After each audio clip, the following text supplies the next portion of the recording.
This game is rated M for intense violence, gore, language, and sexuality. If you are squeamish or prudish or not of a reasonable age, go away. Or don't, I won't tell. Okay, you already know how this story starts. In the beginning, there wasn't shit. Literally, nothing but void, darkness, and a comic series. And that's how the darkness liked it. It wasn't until 2K decreed, turn on the games, that things got nasty. It started out small, a 360 game here, a PS3 there, you know. Next thing you know, there's a sequel, and DLC, and players crying out on forums. Needless to say, the darkness was pissed. From then till now, the darkness tore its way through the world, visiting one gamer after another, each thinking they were its master. But you can't own the darkness. The darkness owns you. Fast forward to one Otterssoul. You know his type. No life, no gaming skill, no girlfriend. He ended up about where you'd expect, on YouTube. Life was looking dark for him with so many games to discover, but then came a game that would make things a whole lot darker. You might think that discovering a cool comic book inspired game would be pretty cool for Otter, being in the business of gaming, and if not for the demon hunting him, you'd be right, all things considered. See, the darkness wasn't satisfied to let him play in peace. It would hunt him down. Otter's kept it at bay for weeks now, but it doesn't matter how hard he tries. No one can hold back the night. The darkness is back, and Otter needs to hurry and discover the darkness too, or soon he'll be nothing but an empty shell, and that's just how the darkness likes it.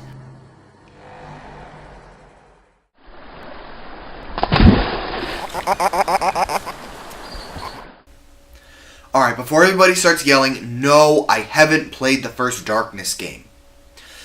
But that's okay, because this game starts out with a retelling of all the important points by Johnny Powell. We'll get back to him later, though. The salient points are as follows.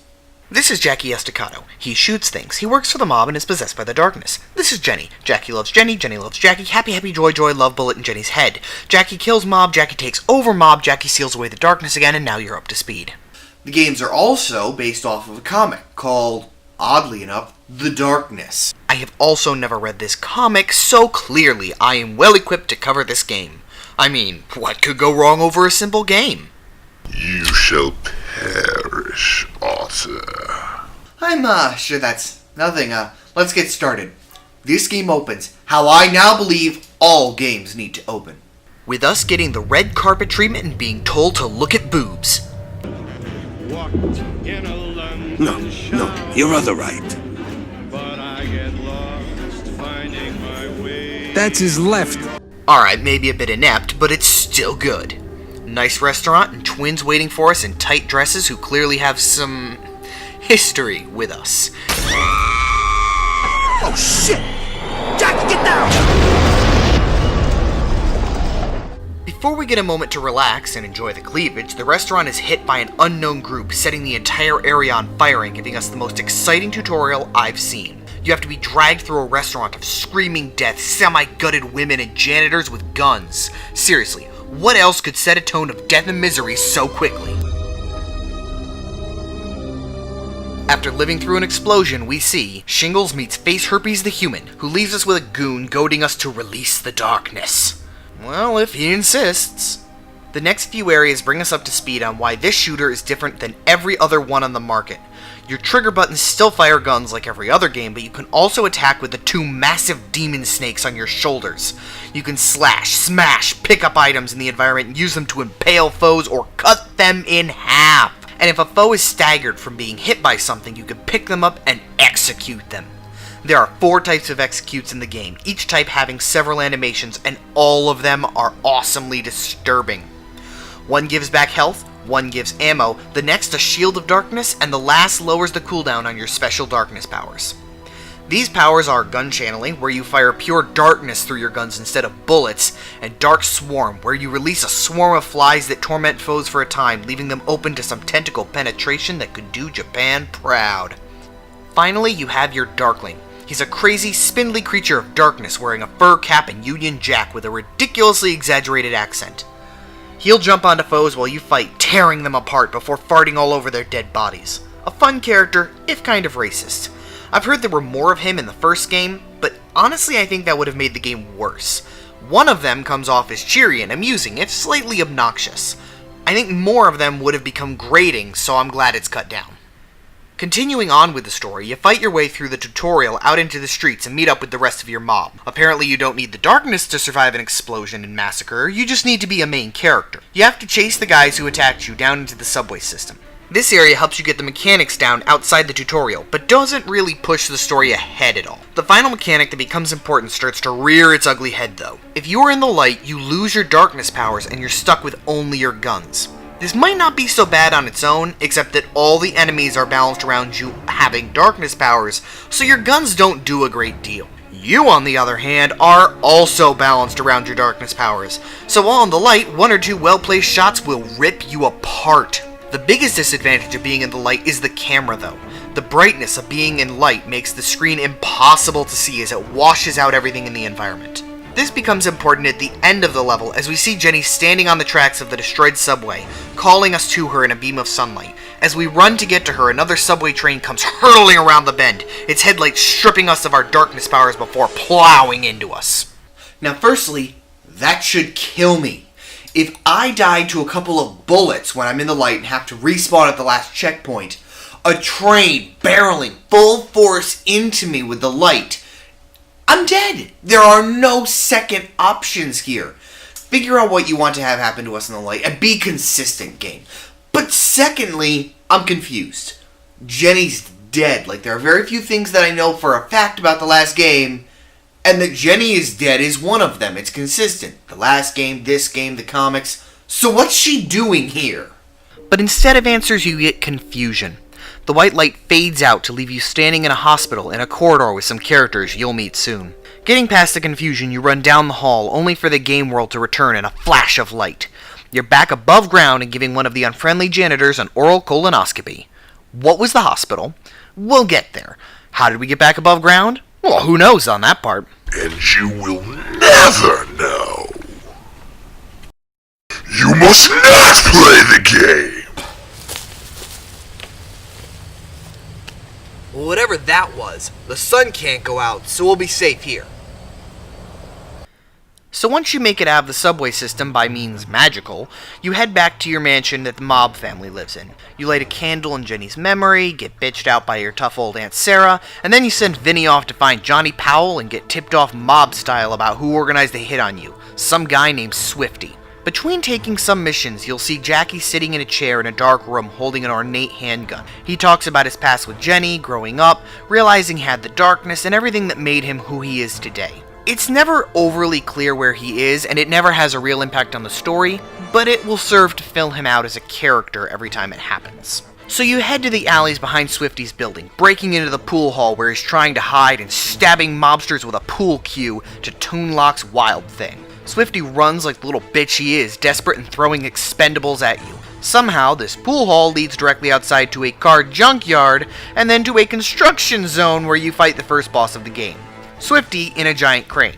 Normally, I find this an obnoxious fight. You have to keep moving or else the wrecking ball Swifty's swinging will knock off at least a quarter of your health. He's also constantly spawning foes to get in your way, and the only way to hurt him is to wait for the Darkling to bring you one of the explosive canisters that you can throw at the crane. But if you're in New Game Plus with your upgrades still unlocked, the fight will become stupidly easy. One of your upgrades makes your gun's bullets explode while you're in the dark, and since explosions are how you hurt Swifty...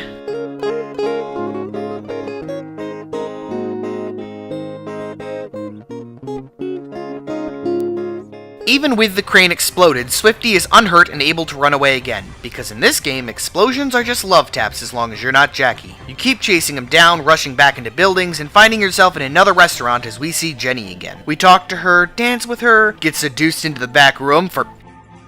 Damn it! Yeah, okay, back to trying to kill some stupid mobster. The restaurant opens up into the warehouse district, emphasizing how incredibly poor at city planning the politicians in this area are. Fight through them, and the darkness kills Swifty before you can properly interrogate him, but he drops the envelope of money he was given by some other group to come after you. With that source of info gone, you head back to the mansion. Here, we meet the two best characters in the game. Firstly, Chief. He's in a good mood. The others who you're really here to meet, the crazy mythologist Johnny Powell. His jittery, broken, borderline psychotic method of speech underlines how brilliant he actually is. Jackie had him brought here to figure out who attacked him and how to keep the darkness under control. After interrogating Johnny and getting interrogated in kind by Aunt Sarah, we get another tip from Jimmy the Grape. A friend of some of your guys working at a strip joint spotted the creepy guy that hit us at the start of the game. Benny's got a good friend there, so it's off to the strip club. This level starts out quiet, your gun's taken away from you, and human sexuality and suffering all around you. It will keep. Suffering. The craziest part of the level is what you can see if you take the time going through. Someone took a long time coding this level, and I don't know which part is more disturbing. The gritty acknowledgement of the misery that the sex industry causes, or that someone took the time to code this many different positions in action into the game. The game is suddenly back, and you're gonna punish these assholes for every bit of misery they've put these women through. Not that the women exist anymore, all the rooms someone existed in before are now magically empty. At a locked door, you enter the Darkling's brain, getting to play as him for a bit. Light will kill you as the Darkling, but it feels like he moves 2 to 3 times faster than Jackie can sprint. He can also execute enemies with gory kills, one of which in particular makes me shudder and look away every time. You slash the power box and return to Jackie in the dark, pushing your way ahead. You know from what the Darkling overheard that they're ready to get you, but you push ahead regardless, destroying everything in your path. Turns out they were more ready than you thought, though.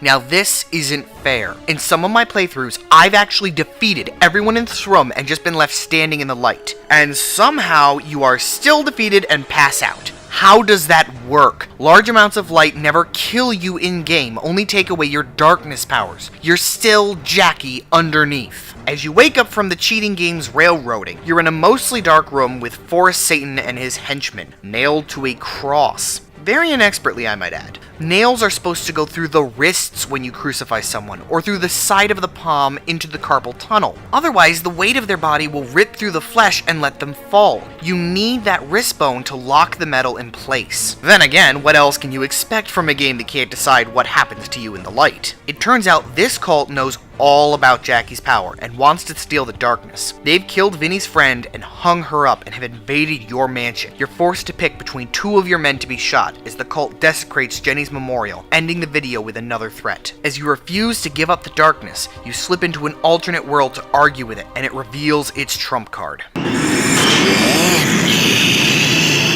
Yes, the darkness has Jenny, and if we lose the darkness, we lose Jenny's soul. You break free, ripping your hand loose from the spikes. See, this is exactly what I was talking about. If they had crucified him properly, he couldn't have done that. And are you really going to tell me that this insane, murderous cult that carefully monitors everything it does, has carefully planned out all these steps to retake the darkness, doesn't know how to do something that the Romans had down back in 30 AD? Upon breaking free, Forrest knows he has no chance of fighting you, so he runs before you can recover, torching the building behind him. The path through the fire can be kind of difficult to find, and why don't the flames count as light? Lamps and candles are referenced to work against the darkness in other parts of the game, so why not the building on fire all around you? I mean, even the sun is a giant celestial... How'd I get back in here? You must not play the game! Why not? Why? I don't owe you anything. See, you might think, seen one guy shot, you've seen them all. But no, that is not true. When you take one guy, you shoot him. As you cut the next guy in half with a demon arm, lift the third guy up into the air with one arm, grab him, throw him into the fourth guy, unload dual pistols into the both of them, and then eat their hearts. So go ahead. Why shouldn't I keep playing this game, even with all the inconsistencies you don't notice during the game? Because it's awesome! Squiggles! That's not my girlfriend. What? Yeah, she's Miss. You have the wrong guy. But her soul is... Take it up with the right person. You of course escape the burning building because you're Jackie Estacado and the script calls for inconsistency of powers. You rush to your mansion, actually entering through the entire parking garage that apparently makes up an underground complex of your place. I know our home is large, but you never see more than 15 people in this building who aren't taking it over at one time, so why is this necessary? You make it to the elevator and head up to the mansion proper. Here you finally get a straight answer about what you're up against. The Brotherhood. They were the original keepers of the darkness, Jackie! The Brotherhood is the holy fucking grail of secret societies. So Cheese Grater Face is named Victor, and they have the Siphon of the Angelus. Armed with the knowledge of our foe, we must liberate the mansion. It's actually very interesting to play through areas you've walked through as your safe zone, except now everything is smashed to pieces and surrounded in darkness. Enemies jump off of balconies you couldn't reach and swarm out of your rooms.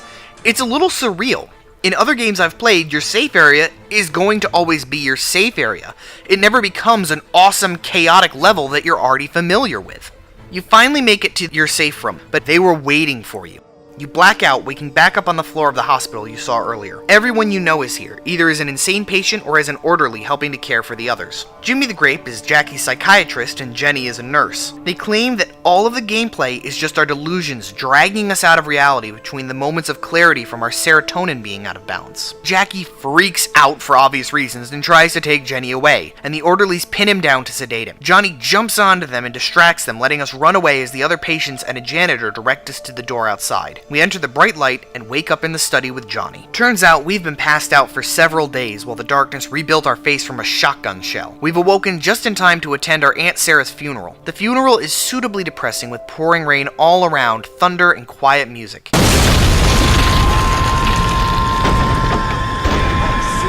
Bragg, the goon that shot us in the face, is back, and it's time to get our revenge. You chase him through the cemetery, pausing a few times to fight him as he reaches the thresholds of damage before he runs away further, culminating in front of the church. Like most boss fights, he calls in waves of minions to fight between health bars, and he hits like a truck. But he's not hard to dodge if you see him coming. Upon defeat, he tries to insult you and your Darkling keeps beating him up to interrupt him. Victor is waiting in an abandoned amusement park that we apparently have some history with. After saying goodbye to the family, you head down on your own to take on the Brotherhood. Jenny haunts us as we work our way into the park, setting up a more enjoyable atmosphere, doing well at alternating the fighting with setting and story. After a bit though, the fighting returns. We have another pause at a shooting gallery with an illusory Jenny before the horde swarms us again. As you move from area to area, Victor taunts you over the PA system, threatening and needling in equal measure. The park funnels you into a haunted house ride where the apparition of Jenny drags you onto the ride. This place is kinda creepy, and sometimes the dummies are actually Brotherhood soldiers just waiting to pop out, and sometimes they're just dummies that'll make you scream and poop yourself a little.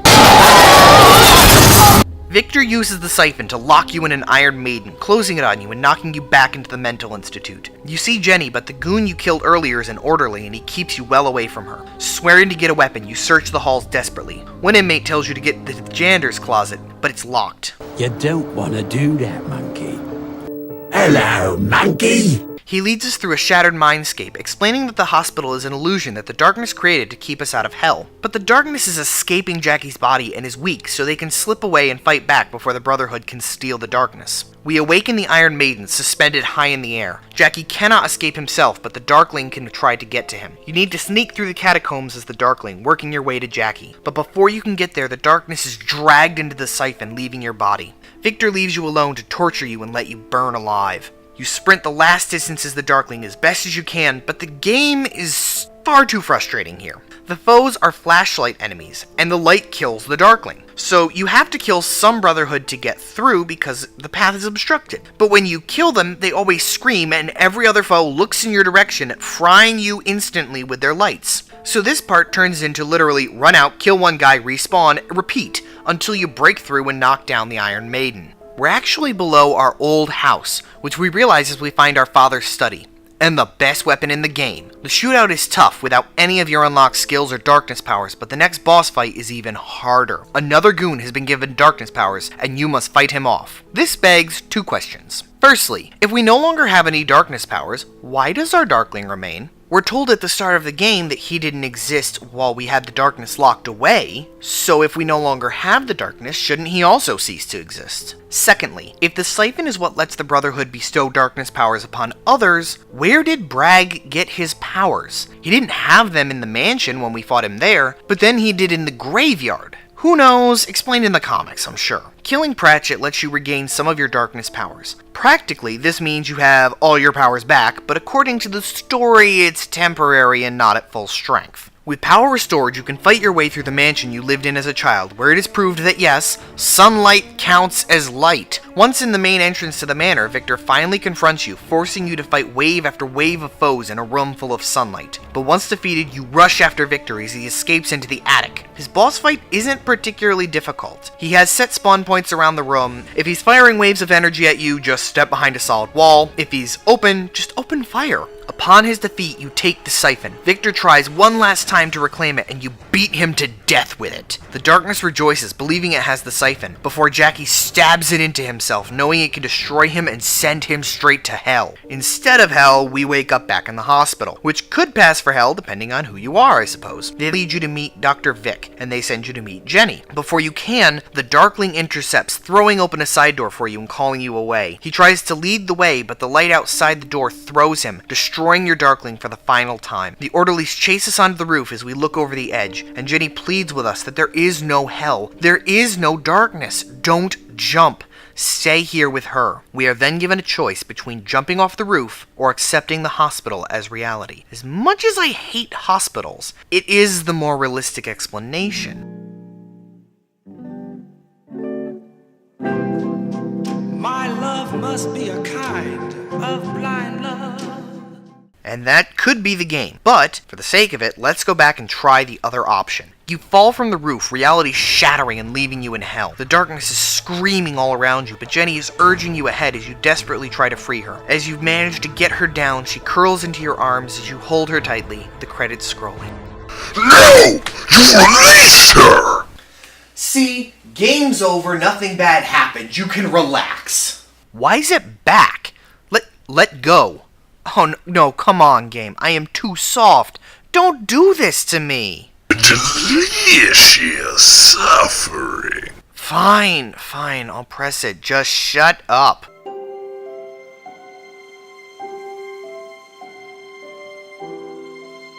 I love you, Jackie Estacado. No matter what happens, I always will. I'm so sorry. Sorry? Jenny, I'm the one who should be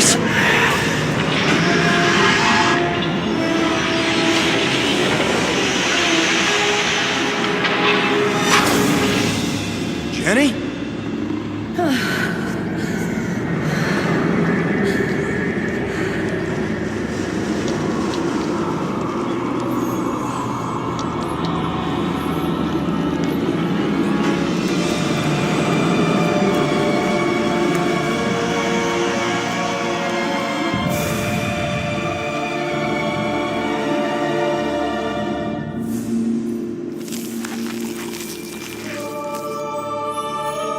We are the Angelus.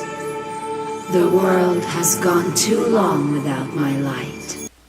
Next game, Darkness. Give me the next game. Yeah, there is no next game. See, originally there was DLC and a sequel planned, but the game didn't sell up to 2K's expectations, coming in at slightly under 1 million copies.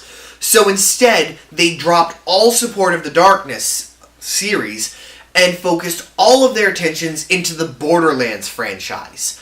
No DLC, no sequel, no nothing. And the rumors about what it was going to be, supposedly it was going to be the story of Jackie breaking back out of hell to be with Jenny, and we were going to get to the play as the Angelus. But no, all gone now. Thanks, 2K. Good job. There's a bit more story in the Vendetta missions. These mini-levels are the adventures of Jackie's special hit squad of Darkness users, made up of a drunk Scot with an axe and darklings, a voodoo shaman with a nightstick that summons black holes, an Israeli fighter with a darkness-infused shotgun on her arm, and an insane Japanese swordsman whose blade is a darkness artifact. This insane group carries out jobs to help Jackie on his path through the main game. For instance, they were the ones sent to find Johnny Powell at the start of the game. All the missions culminate in destroying a darkness dragon. I finished the level and I am still not sure how to hurt it. The campaigns are short, but it's like popcorn. Quick and not very difficult, but it goes down easy and is gone too soon. So let's take a look at the worst parts of the game. Firstly, sometimes enemies or triggers can glitch out. A lot of enemies like to run into weird places or jump partway through into walls, and you can end up stuck in an area because one of them left or is inside of a wall, and the battle music is stopped because they're not a threat. But the trigger won't kick off until that last enemy is dead. Lights are also incredibly difficult to deal with. I understand you need to stay out of the light, but when they throw enemies with shoulder-mounted light cannons, that one gets a bit difficult. You get out of their light by shooting their light. You shoot their light by looking directly at their light. When you look directly at their light, I think this is the best way to describe it. Go outside and look directly at the sun. Then put an apple perfectly between you and the sun at 50 feet, so that while you look directly at the sun, you can try and shoot the apple. That should give you a pretty good idea of what shooting the shoulder lights are like. Speaking of miserable enemies, most foes are just enemies that you can take down with patience, even the fast-moving guys. But there are two that will make you groan whenever you see them. First are the shield units. They carry a massive shield encased in darkness that you can't damage them past. To take it away, you shoot or smash the shield until you break the darkness on it so that you can grab it and pull it away. In a hectic fight, the amount of time it takes will probably have you dead a few times over. But there are two simple solutions. Your darkness powers. When hit with the swarm, they'll just drop the shield. And if you upgrade gun channeling enough, it shoots through walls, and apparently shields count as walls to this game. Still, needing to have your powers ready so that you can take care of them can hurt you for the rest of the fight. Not as annoying, though, as the worst enemies, the whip units. They'll hit you with their whips from a long range, ripping whatever gun you're holding out of your hands. They have too much armor to be shot to death before they steal your gun, and don't instantly stop their swing if you hit them with a demon arm. You might say, oh, no big deal, I'll just pick my gun back up after I kill them. That works sometimes. Firstly, it's a hectic battlefield, and picking up guns takes several seconds. That's coincidentally about how long it takes to get shot to death. So once they take your gun, you need to finish the current fight without that gun. Secondly, it's a hectic battlefield that is packed with environmental pieces like furniture, tombstones, bushes, etc. It's very common that after the fight, you won't be able to find your gun anymore. So you can kiss that high-powered rifle of your father's goodbye because that was the only example of it in the entire game. Don't get me wrong though, this game is possibly one of my favorite games that I've ever played. A dark, if slightly inconsistent storyline to back up the gunfights and action is a rare commodity in gaming. And honestly, you won't notice most of the inconsistencies until the 4th or 5th time you play the game, kind of like a great movie. With the demon tentacles in combination with the guns, the gameplay feels action-packed and faster-paced than other shooters, and the guts for such a game to have parts where it then forces you to slow down and be introspective are really impressive. The best part of the game isn't actually gameplay though, it's the game's fetch quest. Throughout the game are scattered darkness relics that you can pick up and are worth points to help you level up. It seems just like every other game's fetch quest until you look at your collection in the menu. I hope you're not in a good mood, because if you are, I promise this is gonna shit all over it. This is the Lantern of St. Anthony, possibly the most misidentified item ever created. I don't mean people look at this lamp and say, that is a very luminescent club sandwich. What I mean is, most people see this lantern as a symbol of hope, but really, it's a symbol of soul-crushing despair. Now, the outer casing is only 80 years old, but the light inside the lantern goes back, about 1,000 years. In her war against the darkness, the Angelus sought an ever-burning light. She gathered the souls of 100 children butchered by the darkness, and bound them within a glass sphere. This combined lightness of being produced a blindingly powerful light, but only when the dead children felt like it. Turns out kids are fickle little bitches. The Angelus abandoned the sphere, totally apathetic towards the children still trapped inside. The sphere remained lost for quite some time until it was discovered by St. Anthony, the patron saint of lost things. Go figure! Anthony fastened it onto a lantern, believing it to be a gift from God. He was convinced the light would guide a traveler home, but usually it just led them over a cliff or into a bog. So yeah, St. Anthony used this lantern to unknowingly kill hundreds of innocent travelers, all because the Angelus thought the imprisoned souls of murdered children would make a cool weapon. Yay! That's right. Johnny narrates the descriptions of each artifact to you. Every artifact fits together and brings you deeper into the lore of the game, speckled with Johnny's unique perspective. You're in the mob. The mob is Italian. Italians like opera, right? In conclusion, get this game. Play this game. You will have a blast with it. Even if it doesn't have the most satisfying of endings.